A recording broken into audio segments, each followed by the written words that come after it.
I'm feeling inadequate on a number of levels. One is that everybody has these extensive typed remarks and edited, and this is kind of what I've got to go with here.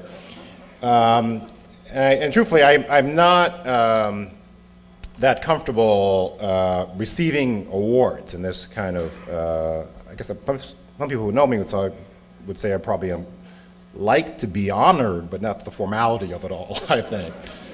And I don't know, maybe part of it is this age thing. I mean, I don't know if I'm old enough yet to be receiving awards and being honored in this kind of regard. But then I had affirmed, and actually looking at that when Barack Obama wrote his first book, he hadn't even entered law school yet. It was like his memoir up to his college and post-college years. So I guess by that standard, you can expand it.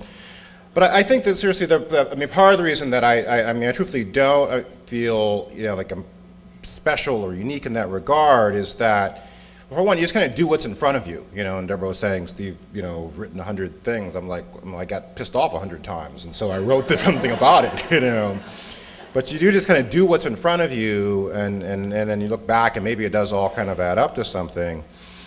But I think most importantly is that I am very conscious and motivated by and present with a sense of legacy and a sense of historical obligation, frankly.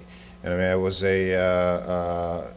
my political baptism was in the Jackson presidential campaign. As Jesse used to talk about, we have a chance to lead, a charge to keep, and a choice to make. And this notion of a charge to keep is very present with me. So when I think about Dr. King, and I think about the people who've sacrificed and struggled to create, the right to vote and open up our society. I mean, Jimmy Lee Jackson, who's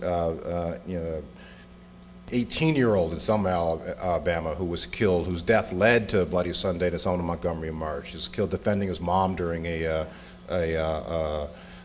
protest for voting rights. And then Viola Luiso, a suburban mother from Detroit who came to Selma to bear witness, and Reverend James Reed, but another white minister who came to Selma to stand for justice. And these people, made the ultimate sacrifice. And thinking, and other people like Fannie Lou Hamer, et cetera, all the things that they have done, anything I have done, just totally pales in comparison in that regard. And so I think that there's this element of humility, I think, that we all need to carry in that regard. But I was willing to come and be part of this and to share in this event. What's the line, Andrea? Because I couldn't think of a better organization to do it for. But truthfully is that I am inspired. I'm inspired by the legacy of Dr. King. One of my earliest memories was actually seeing Dr. King when I grew up in Ohio, where Dennis Kucinich was my mayor. But that's always been with me. I read all the biographies of Dr. King as an elementary school student. And that notion has been with me. So the concept that there would be an institution and organization that would carry on that legacy and lift up that voice and lift up that political tradition is very meaningful to me personally. And I do believe that I'm very inspired and supportive of the work that DMI is doing. The notion about what's happening in the cities not being something that's relegated. So much of politics is about the urban exurbs and the rural and this and that.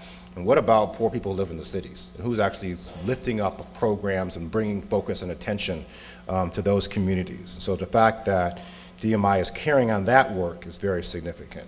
And then also this who DMI is in terms of its staff, the diversity of its staff, the youth of its staff, the creativity and aggressiveness of its work, the DMI Scholars Program, creating a training ground for new future leaders coming forward. All of that is the work that needs to take place.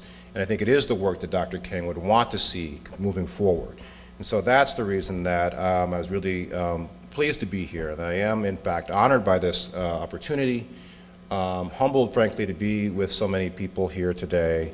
But most significantly, I am enthused and delighted to partner with DMI and with all of you, and that hopefully all of our efforts collectively, we can, in fact, honor the legacy of Dr. King and all the others who've come forward, and all of us be true drum majors for justice. So thank you very much.